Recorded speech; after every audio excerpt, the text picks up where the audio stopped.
Graça e paz. Paz seja convosco. Às vezes muda a saudação de uma denominação para outra, mas o intuito não muda, que é de desejar que a paz de Jesus, a paz que excede todo entendimento, que ela abunde em vossos corações. Amém? Como o pastor Rogério já disse, meu nome é Maicon, eu sou de Pederneiras, eu congrego... Pode se sentar, irmãos, fica à vontade. Eu congrego na comunidade Plena Adoração, pastores Vanderlei Cornélio e da pastora Eliana. Eles me abençoaram para estar aqui essa noite, bispo, e mandaram uma saudação para a igreja, né? E sou casado com a Tamires há 9 anos, de um relacionamento de 12 anos.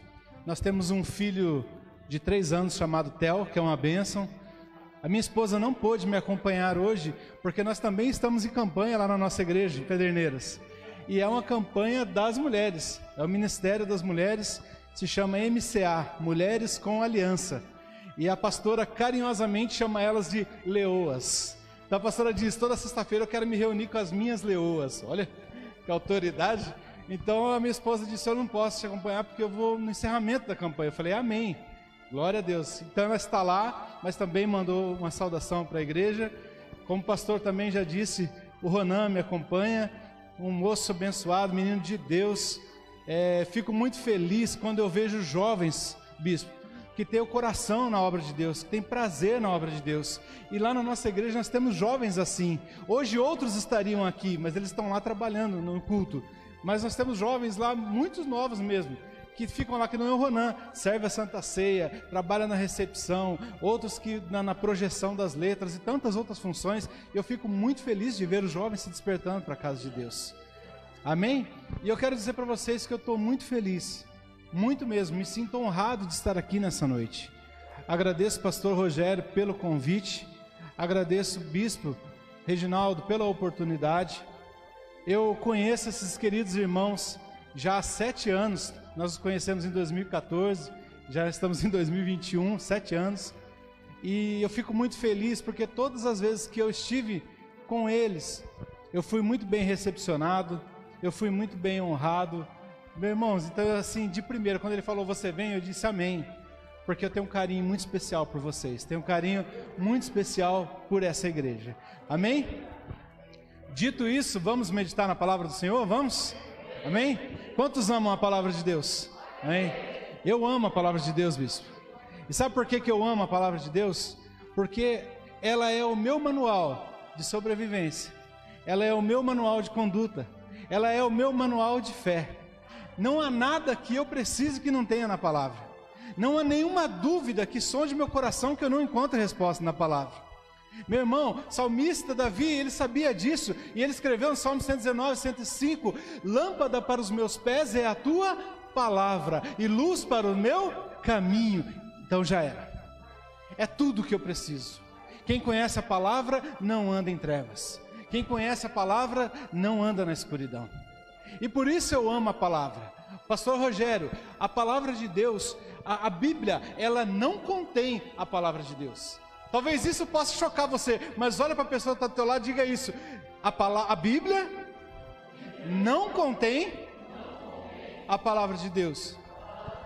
A Bíblia é a boca de Deus aberta, falando comigo. Aleluia, glória a Deus.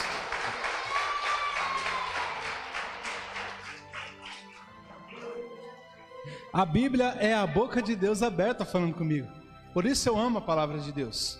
E eu convido os irmãos a abrir comigo a palavra no Evangelho de Jesus, segundo escreveu Mateus, no capítulo 7, a partir do versículo 24. Mateus, capítulo 7, versículo 24. Na medida que você for achando, dá um glória a Deus, dá um aleluia. Mateus 7, 24. Podemos ler?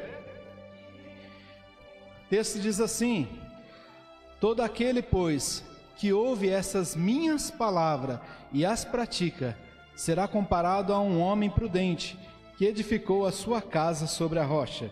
E caiu a chuva, transbordaram os rios, sopraram os ventos e deram com ímpeto contra essa casa, que não caiu, porque fora edificada sobre a rocha. E todo aquele que ouve as minhas palavras e não as pratica, será comparado a um homem insensato, que edificou a sua casa sobre a areia. E caiu a chuva, transbordaram os rios, sopraram os ventos e deram com ímpeto contra aquela casa, e ela desabou, sendo grande a sua ruína. Feche seus olhos por um instante. Pai de amor, é a tua palavra, e a tua palavra é vida, a tua palavra é a verdade. Em nome de Jesus, ó Pai, eu peço que nessa noite o Senhor venha ungir os nossos ouvidos, ungir as nossas mentes, para que possamos ouvir e entender tudo que o Senhor quer nos dizer nessa noite. Em nome de Jesus eu oro e eu repreendo agora toda preocupação, toda ansiedade com o hoje e amanhã. Em nome de Jesus, Pai, que Satanás não roube essa palavra do coração dos meus irmãos. Que eles consigam, Pai, ouvir, Pai. Que eles consigam absorver tudo que está sendo pregado aqui nessa noite, Pai. Que essa palavra, Senhor, seja como uma semente que cai em terra boa e que produza muitos frutos na vida deles, ó Pai. Em nome de Jesus eu te agradeço porque o Senhor já está presente nesse lugar. E eu te peço, Pai, em nome de Jesus, continua aqui conosco, porque assim nós seremos mais abençoados. Amém? Você pode olhar para a pessoa mais cheirosa que fica do teu lado aí e dizer assim: nós seremos mais abençoados? Glória a Deus. Aqui na minha Bíblia, o título dessa passagem que nós acabamos de ler é O Sábio e o Insensato. Porém, eu me atrevo aqui com todo respeito, pastor Rogério, a me apossar, a me apropriar do tema da campanha de vocês para essa mensagem. Porque eu confesso a vocês que quando ele me disse qual era o tema, bispo, eu tremi. Quando ele me disse, meu coração aqueceu, assim como os discípulos no caminho de Emaús. E a única coisa que eu respondi para ele foi assim: profético. Não foi isso? Quando ele disse que era esse tema, quando ele disse que era estabelecendo uma vida na rocha, eu só respondi assim: profético. E sabe por que é profético, meu irmão, minha irmã? Porque nós nunca vivemos na história da igreja que nós estamos vivendo hoje. Nunca vivemos uma pandemia mundial, aonde no mundo, já morreram mais de 4 milhões de pessoas. Aonde no Brasil 457 mil pessoas morreram. Nós nunca vivemos isso. Guerra entre as nações, Israel sendo bombardeado, perseguição religiosa. Na Índia, 20 igrejas foram atacadas. Meu irmão, ontem, para vocês terem noção, eu fiz questão de anotar, em Mianmar, na Ásia, ontem teve um ataque contra igrejas. Morreram 4 cristãos dentro da igreja. Há uma perseguição religiosa. No Brasil, meu irmão, no Brasil, Satanás tentando de todas as formas, através das autoridades, calar a voz da igreja. Uma hora abre igreja, outra hora fecha igreja. E talvez alguém possa dizer assim: mas Marco, isso não é perseguição, isso é apenas um cuidado, é apenas uma prevenção. Não, não é. Tanto não é que, meu irmão, em Curitiba, na Igreja Assembleia de Deus Madureira, vocês podem dar um Google depois do culto, procure sobre isso. Em Curitiba, na Igreja Assembleia de Deus, Ministério Madureira, tinha um pastor, uma equipe de louvor, um irmão que estava ali filmando o culto e transmitindo, e mais um irmão, 7 ou 9 pessoas, se eu não me engano. E o culto foi interrompido, o pastor foi preso. E sabe quantas viaturas foram lá para fazer isso? 9 viaturas, bispo. Se acontecesse um assalto aqui agora, e nós chamássemos a viatura, será que viriam 9 viaturas aqui? Não, lá foram 9 viaturas para calar a boca da igreja. Nós nunca vivemos isso. Nunca houve tantos casos de pais matando filhos, de filhos matando pais. Nunca. Tudo isso é o cumprimento da palavra. Nós estamos vivendo os últimos dias. E por isso que eu achei esse tema tão profético. Porque, meu irmão, Jesus disse que quando acontecesse tudo isso, bispo, era somente o princípio das dores. Então, se até aqui já está difícil, e o que virá depois? Se nós não estivermos uma vida estabelecida na rocha, nós não vamos suportar. Se nós não estivermos uma vida firmada na rocha, nós não vamos suportar. Porque com esse pouco que nos aconteceu, meu irmão, um monte já se perdeu. Mas eu acho que é só em Pederneiras. Aqui em Jaú, acho que não aconteceu isso, né? Em março do ano passado, quando começou a pandemia, a primeira vez que fechou a igreja, nós começamos a fazer as lives na igreja. Meu irmão, minha irmã, que desespero. Eu olhava aquelas lives e via 20 pessoas assistindo. Eu via 8 pessoas assistindo. Eu falava, Jesus, cadê o povo? Eu ficava preocupado. E quando teve aquela flexibilização, mais ou menos em setembro, né, se não me engano, vamos voltar aos cultos, o meu pastor ficou muito feliz, convocou o Ministério de Louvor e falou, olha, domingo eu quero aqueles louvores, sabe, aqueles que abrem o céu, chamou o Ministério de Dança e vamos fazer um negócio bonito para Jesus, olha, vamos fazer 2 cultos, porque um só vai lotar, porque o povo está sedento, o povo não está vindo na igreja. Abriram o culto, pastor, naquele domingo. A nossa igreja que tem 250 membros arrolados, meu irmão, sabe quantas pessoas apareceram na igreja? 50 pessoas. Eu vi aquilo e confesso para vocês que eu achei que a igreja tivesse sido arrebatada e eu tinha ficado. Eu pedi perdão para Deus até de pecado que eu não cometi. Porque eu falei, não é possível, cadê o povo? 50 pessoas. Sabe o que isso quer dizer? Sabe o que isso significa? Que infelizmente, a maioria dos cristãos que hoje estão dentro da igreja, e até mesmo nos altares, não estão com sua vida estabelecida na rocha, não estão fundamentados na rocha. E o Senhor me trouxe aqui nessa noite para te despertar. O Senhor preparou esse tema, preparou essa campanha como um alerta para a igreja. O Senhor quer trazer a igreja à luz novamente, para dizer que você precisa ter uma vida estabelecida na rocha. Quer viver o melhor de Deus para a sua vida? Estabeleça sua vida na rocha. E a rocha é Jesus. Aleluia. E nesse texto que nós acabamos de ler, Jesus está falando sobre 2 situações. Está falando sobre 2 casas. Uma que foi feita, construída sobre a rocha, e a outra que foi construída sobre a areia. Muitos se detém apenas nesse detalhe da construção, embora isso também seja importante. Há uma diferença muito grande entre elas, mas na verdade eu quero chamar a tua atenção para algo muito mais importante. O importante aqui não era como essas casas estavam sendo construídas, mas quem estava construindo. Porque para Jesus, entenda isso, para Jesus não importa o que você faz, mas o que você é. Muitos acham, meu irmão, que aquilo que faz dentro da igreja vai levá-lo para o céu. E não é, não se engane. O que vai te levar para o céu é o que você é como cristão. Ah, mas eu toco aqui no louvor. Ah, porque eu sou profeta. Porque eu vou em todos os cultos. Porque eu faço doações. Porque, meu irmão, mas o que você é? O Senhor está muito mais preocupado com isso. E ele diz, um era prudente, o outro era insensato. E é aí que está toda a diferença. Para o Senhor, o importante é quem nós somos. No Sermão do Monte, quando Jesus vai lá falar as bem-aventuranças, ele não fala sobre o que você deve fazer, ele fala sobre quem você deve ser. Ele diz sobre os mansos, sobre os humildes, sobre os piedosos, sobre aqueles que têm sede de justiça. Jesus fala sobre o que nós devemos ser. O próprio Jesus é um exemplo disso. Filipenses capítulo 2 diz que ele, sendo, veja bem, não é fazendo, ele sendo Deus, ele se tornou servo. E ele sendo servo, se humilhou e se tornou homem. E aí sim, agora a Bíblia vai falar do que ele fez. E como homem, ele se humilhou e ele se entregou a uma morte e morte de cruz.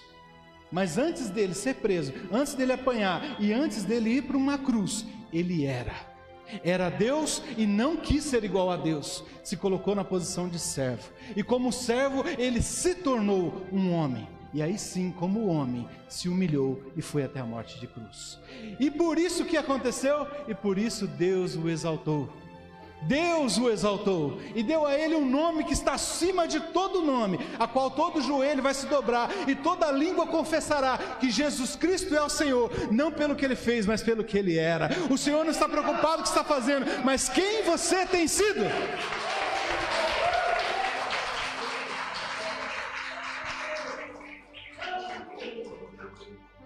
Lembra da mulher samaritana em João capítulo 4? Jesus tem um encontro com aquela mulher, bispo, e aquela mulher diz para ele assim: mas aonde nós devemos te adorar? Porque os nossos pais falam que é nesse monte, e vocês falam que é em Jerusalém. E Jesus disse: não sabe nada, não é nem aqui e não é lá, porque não é sobre o lugar. Ele diz: essa é a hora chegada, chegou a hora em que os verdadeiros adoradores adorarão ao Pai em espírito e em verdade.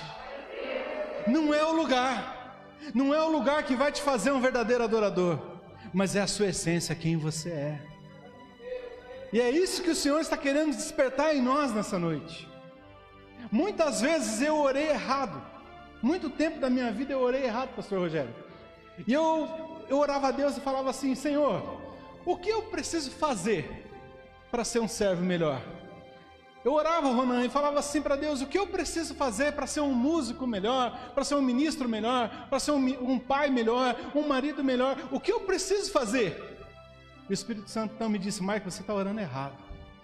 Você não precisa fazer, você precisa ser. Se você quer ser um ótimo filho, seja obediente. Se você quer ser um ótimo servo na sua igreja, seja fiel. Se você quer ser um ótimo marido, seja carinhoso, amoroso, respeitoso. O Senhor falou: você tem que aprender a ser e não a fazer. E era isso que Jesus estava dizendo para aquela mulher. Não é sobre o lugar, é sobre quem eu sou. E eu sou um verdadeiro adorador. E eu trouxe nessa noite alguns conselhos para você estabelecer a sua vida na rocha. Quantos querem ouvir esses conselhos? Aleluia! Eu sei que isso parece ser um jargão, bispo, mas a palavra falou muito comigo antes que eu ministrasse para a igreja. O Senhor me pegou a semana inteira. E esses conselhos que eu estou dando para você, que eu vou dar para você nessa noite, o Senhor primeiro falou comigo. O Senhor primeiro bradou dentro do meu coração. E o primeiro conselho que eu quero te dar para você estabelecer a tua vida na rocha está no próprio Mateus 7:24, onde ele diz assim, nós acabamos de ler, ele diz assim: todo aquele, pois, que ouve as minhas palavras e as pratica, será conhecido como um homem prudente. Primeiro conselho: quer ter uma vida estabelecida na rocha? Comece a ouvir e a praticar a palavra de Deus. Muitos estão ouvindo, mas não estão praticando. E esses que estão ouvindo e que não estão praticando, pastor Rogério, o Senhor chama eles de insensatos, porque apenas ouvem e não praticam. E tem mais: ouvem apenas aquilo que lhes interessa. É algo que me agrade? Falou de algo bom para mim? Eu quero. Não é interessante para mim? Eu não quero, mesmo que seja Deus falando. E é assim o insensato. O insensato, ele só quer ouvir aquilo que lhe apraz. E o Senhor diz: mas nós não devemos ser assim. Aquele que ouve e pratica a minha palavra, esse é aquele que vai construir uma casa sobre a rocha. Escute isso. Eu ainda não sou pastor, como eu disse para ele. Eu tenho um sonho, sim, tenho um chamado, que Deus um dia me chamou. Estava falando isso no caminho com o Ronan. A gente estava conversando sobre as coisas de Deus. Estava dizendo para ele: Deus me chamou para o ministério com 12 anos de idade. E eu sei que as coisas vão acontecer no tempo de Deus, da forma dele, e eu glorifico a Deus por isso. Mas nesse tempo todo que eu sirvo ao Senhor, eu aconselho muitas pessoas. Hoje mesmo eu estive aconselhando 2 ou 3 pessoas, para vocês terem ideia. Se você perguntar para o teu bispo, então, se você perguntar para o teu pastor, então, quem exerce liderança, quem pastoreia, quem está à frente do ministério, dar conselhos é assim, é normal, é comum, é todo dia. E uma coisa que eu percebi, bispo, que quando o homem é prudente, ele busca um conselho porque ele quer mudar, porque ele precisa mudar. Mas quando é insensato, ele não quer um conselho, ele quer um apoio. para fazer coisas erradas. Eu recebi um dia um amigo, preciso falar com você. Eu falei, amém. E ele me disse assim, olha, é o seguinte, eu quero terminar meu casamento, eu vou largar da minha esposa. E eu disse para ele, mas por que largar a esposa? Vocês têm tantos anos de casamento, têm filhos, por que largar a essa altura do campeonato? E ele me disse assim, porque a minha esposa, ela é muito séria, ela é muito fechada, ela não dá risada, ela não ri. E eu gosto de mulher que dá risada, eu gosto de gente que me faça rir. Eu falei, irmão, você devia ter casado com uma palhaça. Casou com a mulher errada. Você devia ter ido no circo, mais perto da sua casa, e perguntado, tem alguém aqui, uma mulher, que quer uma casa com casa, comida e roupa lavada, aquela história, né? E você não precisa fazer nada, a única coisa é ficar dando risada. Eu falei isso para ele. Ele baixou a cabeça e disse, não, você tem razão. E foi embora. Passou um mês, esse mesmo irmão volta de novo. Eu preciso falar com o senhor. Eu falei, beleza, o que foi? Ah, não tem jeito mesmo, eu vou largar da minha mulher. Vai largar da sua mulher mesmo? Vou largar. Mas qual que é o motivo? Ah, ela é muito fria. Minha mulher é muito fria, minha mulher é muito gelada e não dá. Eu gosto de mulher quente, eu gosto de pegando fogo. Eu falei, irmão, você devia ter casado com fogão. Você casou errado de novo. Quando você conheceu ela, ela já era assim ou se tornou depois? Porque se tornou depois, você tem que sentar com ela e conversar. Alguma coisa aconteceu. Não, ela já era assim, então você está reclamando, você já sabia. Passado mais um mês, eu vejo lá no Facebook, fulano, solteiro. Ele não teve jeito. Não se assuste com isso, mas 15 dias depois estava assim, fulano, num relacionamento sério. Você está entendendo? Ele não queria meu conselho. Ele queria meu apoio para fazer as patifarias dele. E o insensato é assim. Ele ouve e não pratica. Ele quer fazer o que o seu coração manda. Ah, mas eu não mereço ser feliz? Essa é a frase que eu mais tenho ouvido nos últimos tempos. Mesmo que isso custe a salvação, pastor. Esse é o insensato. E o Senhor está dizendo para nós nessa noite, quer estabelecer uma vida na rocha? Comece a ouvir e praticar aquilo que eu mando. O segundo conselho que eu trago para vocês nessa noite, em Lucas, no capítulo 6, no versículo 48, ele traz essa mesma passagem que nós lemos em Mateus, só que agora de uma outra ótica, de um outro autor. Lucas era um médico, e médico é sempre mais detalhista, ele dá muito mais detalhes. E se você ler essa mesma passagem, mas aos olhos de Lucas, no capítulo 6, no versículo 48, ele diz que esse homem, ele não só estabeleceu uma casa sobre a rocha, mas ele diz que ele cavou bem fundo e estabeleceu os alicerces. O segundo conselho para quem quer viver, para quem quer ter uma vida estabelecida na rocha é: viva na profundidade. Saia da superficialidade. Deus quer que você viva na profundidade. Romanos, no capítulo 11, no versículo 33, diz assim: ó quão insondáveis são a riqueza da sabedoria e do conhecimento de Deus.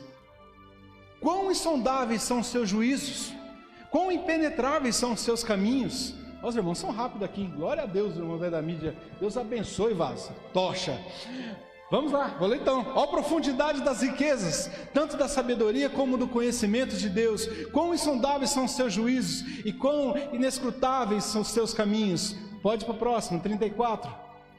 Porque quem compreendeu a mente do Senhor? Ou quem foi seu conselheiro? Mais um. Ou quem lhe deu primeiro a ele, para que lhe seja recompensável? Porque dele, por ele e para ele são todas as coisas. A ele a glória para sempre. Amém.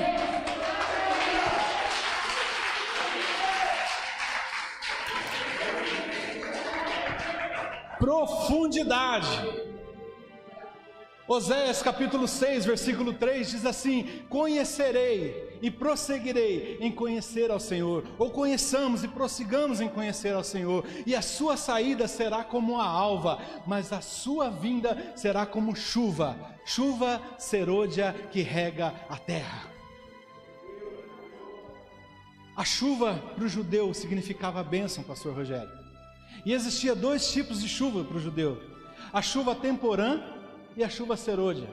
A chuva temporã era aquela chuva que caía na estação certa. É como nós falarmos aqui, a gente sabe que em janeiro vai chover, em março vai chover, né? As pessoas até falam as águas de março, todo mundo sabe que vai chover, mas em outubro não chove, poucas coisas, não chove, não é assim? A chuva temporã é aquela que dá na estação certa, mas a chuva serôdia é aquela que vem fora de estação, quando ninguém está esperando, quando você não está preparado. E Oséias capítulo 6, versículo 3 está dizendo o quê? Conheçamos, prossigamos, vivemos na profundidade. E aí a vinda do Senhor, ela vai ser como bênção sobre nós. Sabe como? Não de uma forma que você já está esperando, não como uma chuva temporã, mas ela vai vir sobre a sua vida de uma forma surpreendente, de uma forma que você não está nem esperando. Eu vejo o Senhor, meus queridos, mexendo situações, eu vejo o Senhor mexendo em papéis, eu vejo, meu irmão, o Senhor estabelecendo algo lá no fórum. Deus está destravando algumas coisas e virá na sua vida como chuva serôdia. Você não está esperando, mas receberá em nome de Jesus.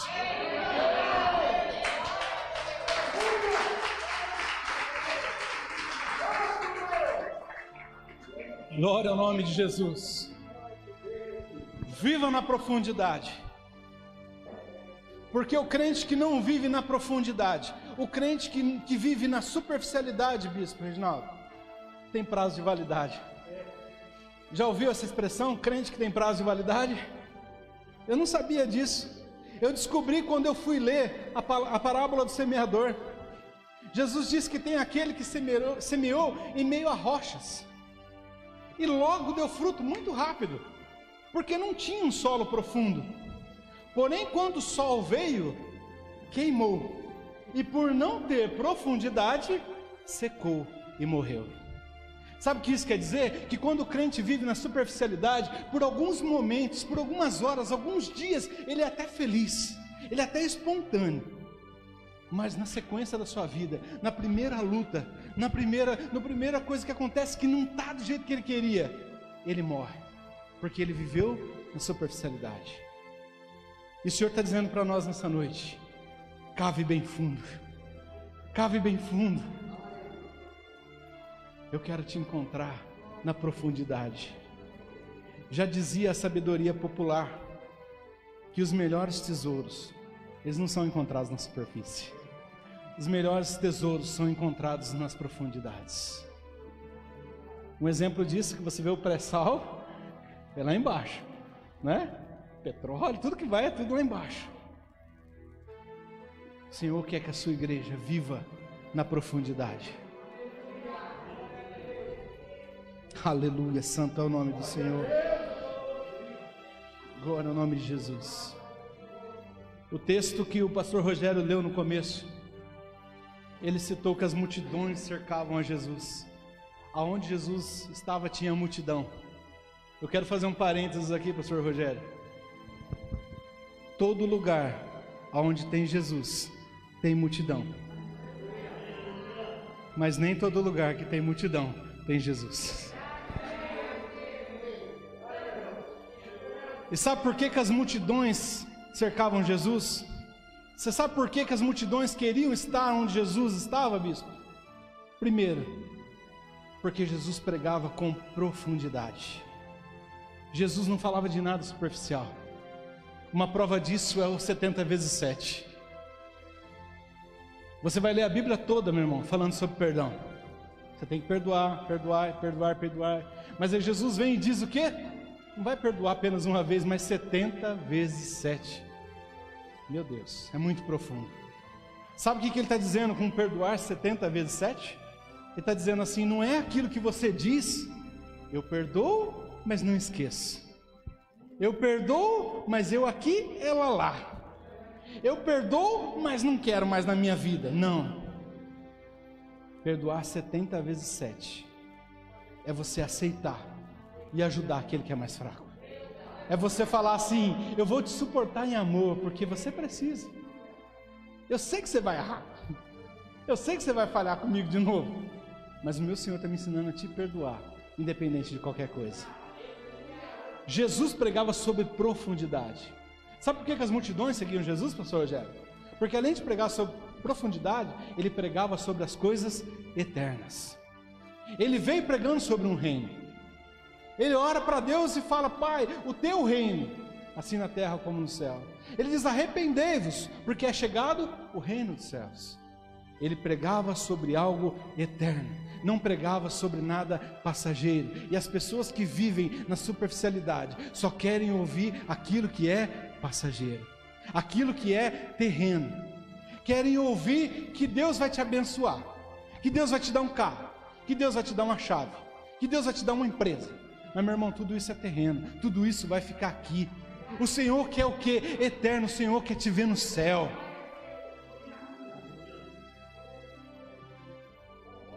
Ele pregava profundidade, ele pregava coisas eternas, e ele pregava um evangelho simples. Jesus não complicava nada, tanto que ele usa as parábolas. Ele queria falar de uma maneira simples para alcançar as pessoas. E hoje estão inventando muita moda. Você para pregar, você tem que saber o hebraico, o aramaico, e não. Você precisa entender muito, você precisa ser um doutor em teologia. É muito bom estudar, meu irmão. Eu estudei, eu fiz 4 anos de seminário. É muito bom. Mas, meu irmão, o evangelho é simples. É bom você estudar para quando você estiver preparando a mensagem, te ajudar em algumas coisas. Mas não que eu vou chegar aqui e vou ficar falando com vocês, porque a hermenêutica, a exegese bíblica, meu irmão, não adianta nada. Eu tenho que falar que Jesus te ama, Ele quer te ver no céu. Mas para isso você precisa ter uma vida de profundidade. Para isso você precisa estabelecer a tua vida na rocha.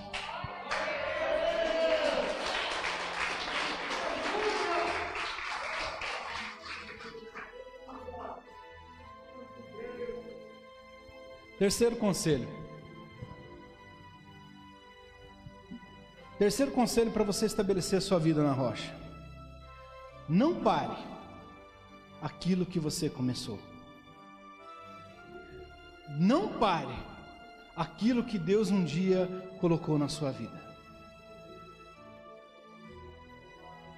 1 Coríntios capítulo 15, versículo 58, diz assim: portanto, amados meus, sedes firmes e constantes, sempre abundantes na obra do Senhor, sabendo que o vosso trabalho no Senhor não é vão.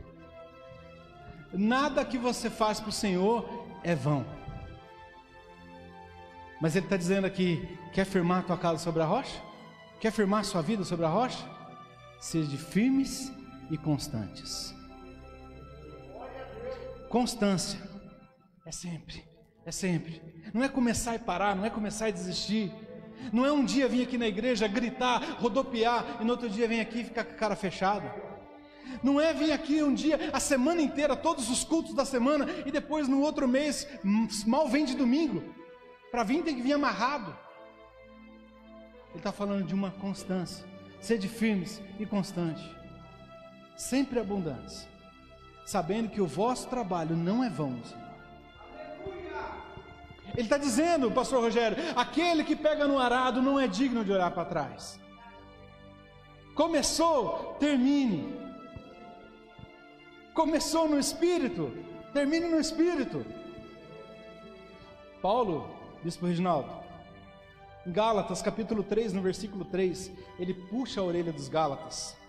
Ele chama atenção justamente para isso. Gálatas capítulo 3, versículo 3, mas eu posso falar aqui, vai colocar ali ou eu posso falar? Gálatas lá: sois vós tão insensatos, que tendo começado pelo Espírito, acabeis agora pela carne? Olha isso. Ele está falando de pessoas que começam, mas não terminam. E quando a pessoa é assim, não é só na igreja, é em tudo na sua vida. Começa um estudo, para. Começa um curso, para. Começa um relacionamento, para. Tudo para. E ele está dizendo: não seja assim. Isso é coisa de insensato. Isso é coisa de gente que constrói a casa sobre a areia. Começou, termine. Vá até o fim. Aleluia.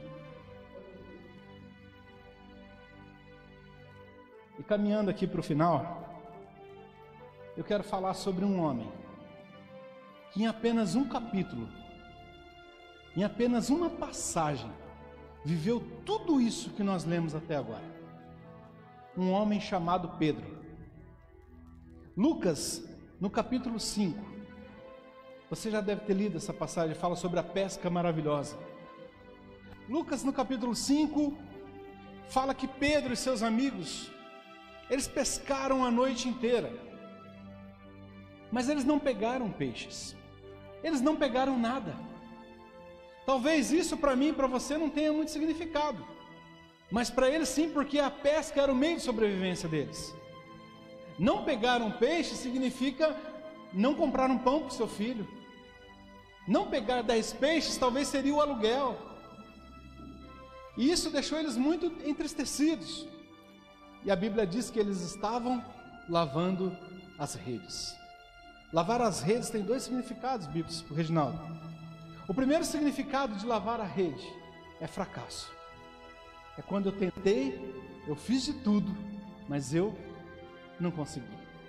Eu fracassei. Talvez você nessa noite está lavando as suas redes. Talvez você fracassou em alguma área da sua vida. E é com você que eu quero falar. Esses homens estavam lavando a rede porque fracassaram.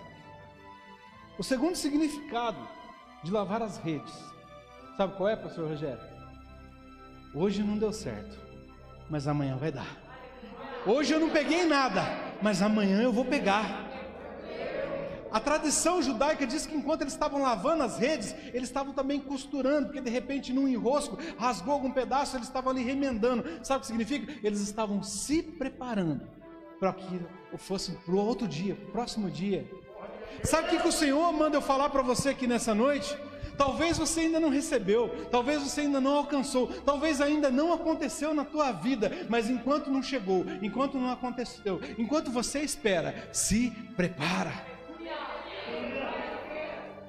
As oportunidades, elas vêm para todos de formas iguais, mas só vão tomar posse aqueles que estão preparados. Você ainda não tem o emprego que você queria, ainda não ganha o salário que você queria, ainda não tem a empresa que você queria. Enquanto isso, se prepare. Vai fazer curso, vai se especializar, vai estudar. Você ainda não tem o casamento que você sonhou? Enquanto isso, se prepare.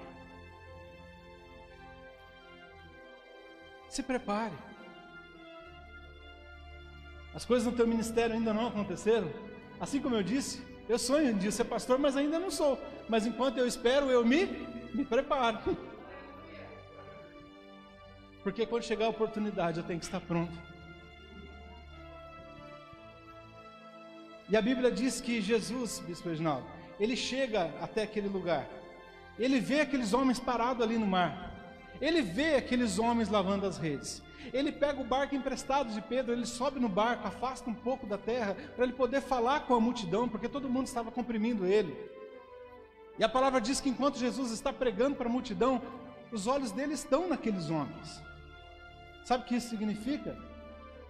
Que nada foge dos olhos do Senhor. Ele está pregando a sua palavra, mas ele está de olho nos homens que estavam lavando as redes, nos homens que não foram tão bem sucedidos. Nada passa desapercebido aos olhos do Senhor. Ele está olhando para você nessa noite. Ele vê que aqueles homens estão querendo desistir. E ele diz: não, vocês não vão desistir, né? Vocês não vão desistir. Ele diz: lança a rede nos lugares mais fundos. Profundidade de novo. Pedro, meu irmão, talvez no começo da sua vida era um insensato. Talvez construiu a casa sobre a areia, e por isso teve o fracasso da pesca que não pegou nada. Mas agora Pedro ouviu a palavra do Senhor, e como nós dizemos, aquele que ouve e pratica. Então o que Pedro disse? Senhor, eu já pesquei a noite inteira, não peguei nada, mas sob a tua palavra eu lançarei a rede. E o que acontece quando ele então decide viver e praticar, ler e praticar? A Bíblia diz que encheram-se as redes de peixes. começou a transbordar, ele teve que pedir ajuda para os barcos vizinhos. Vem porque é muita bênção. Sabe o que isso quer dizer? Que quando Deus começar a abençoar a tua vida, quem está do teu lado também será alcançado. A bênção que cai sobre você vai respingar sobre quem está do teu lado. Quando você ora pelo seu bispo, quando você ora pelo teu pastor, Deus abençoa ele, consequentemente cai sobre a tua vida. Aleluia.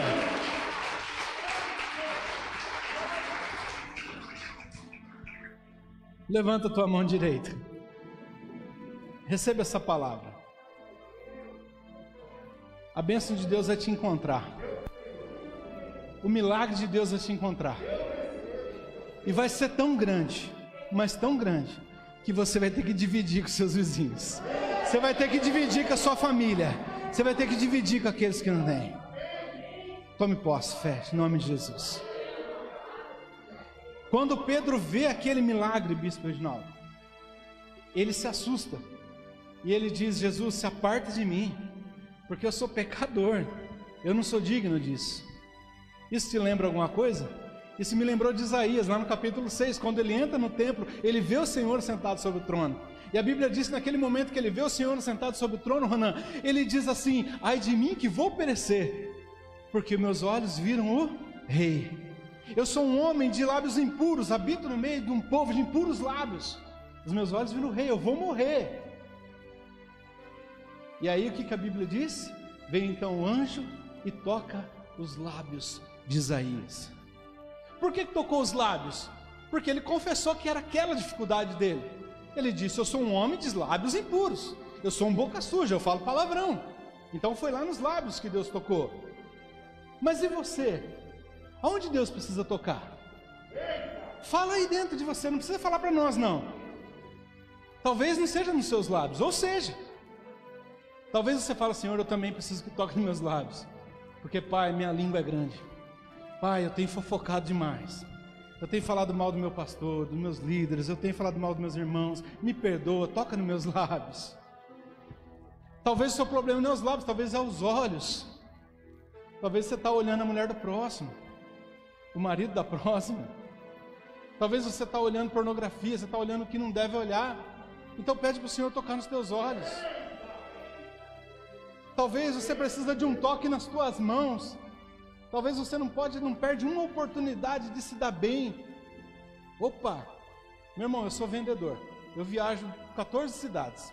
Eu almoço fora todos os dias, não por luxo, por necessidade da minha profissão. E todos os lugares que eu vou almoçar, quando eu falo assim, ó, faz uma nota fiscal para mim, por causa do meu reembolso, a pessoa sempre pergunta assim: em qual valor? Eu sempre respondo: ué, no valor que eu comi. Se for 15, é 15. Não, mas é que todo mundo aqui, quando pede 15, come 15, pede para fazer nota de 30, de 50. Então talvez é nas suas mãos que o Senhor precisa tocar. O caso de Isaías era na boca. O Senhor tocou, ele foi transformado. E quando o Senhor então brada do céu e diz assim: a quem enviarei por nós? E ele diz: eis-me aqui, envia-me a mim. Sabe o que eu aprendo com isso? Que Deus não está procurando pessoas perfeitas. Deus não está procurando pessoas capacitadas. Deus está procurando pessoas disponíveis. Porque está assim de gente capacitada, está assim de gente que se acha o santão, perfeitão, mas que não tem um mínimo de disposição para fazer alguma coisa na casa de Deus. E Pedro diz: Senhor, essa parte de mim. Jesus diz: não, a partir de hoje você não vai mais pescar peixe, vocês serão pescadores de homens. E no versículo 11 do capítulo 5 de Lucas, diz que eles largaram tudo, deixou até o barco cheio de peixe, isso, e foi seguir a Jesus. Aleluia. Mas antes disso ele fracassou. E eu encerro falando sobre isso com você. Se o Ministério de Louvor quisesse pôr apóstolo, pode ficar à vontade. É sobre isso que eu quero falar com você. Escute, talvez você chegou até aqui, e assim como eu, você falhou. Em algum momento da tua vida você falhou. Talvez você tenha falhado ainda hoje. Talvez você tenha fracassado. E muitas vezes você não tem nem se perdoado por isso. Muitas vezes você chora por isso. Muitas vezes isso te faz muito mal. Eu vim trazer uma palavra do Senhor para a tua vida nessa noite. Se de tudo que eu falei até aqui você se esquecer, não tem problema. Lembre do que eu vou falar agora. Guarde o que eu vou falar agora. Se Pedro não tivesse fracassado, Pedro não teria tido um encontro com Jesus. Se a pesca maravilhosa tivesse dado certo na primeira tentativa, Pedro teria perdido a oportunidade de ser discipulado pelo Mestre. Então os fracassos não foram para destruir você. Fracassar não é cair. Fracassar é não querer se levantar. Que essa palavra encontre morada no teu coração. Estabeleça a tua vida sobre a rocha. De que forma? Lendo e praticando a palavra. Ouvindo e praticando. Buscando a Deus nas profundidades. Não parando aquilo que você começou. Não foi Ele que mandou você parar. Essas vozes não são de Deus. Você está ouvindo serpente. Assim como Eva.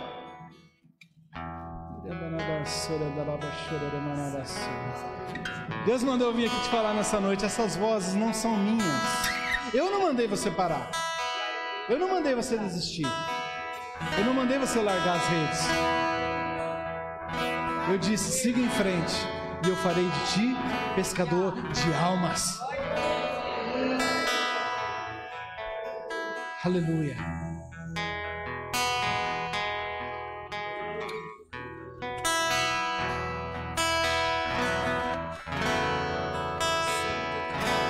Aleluia. Enquanto eles louvam, feche seus olhos. Vá falando com Deus. Vai falando com Deus.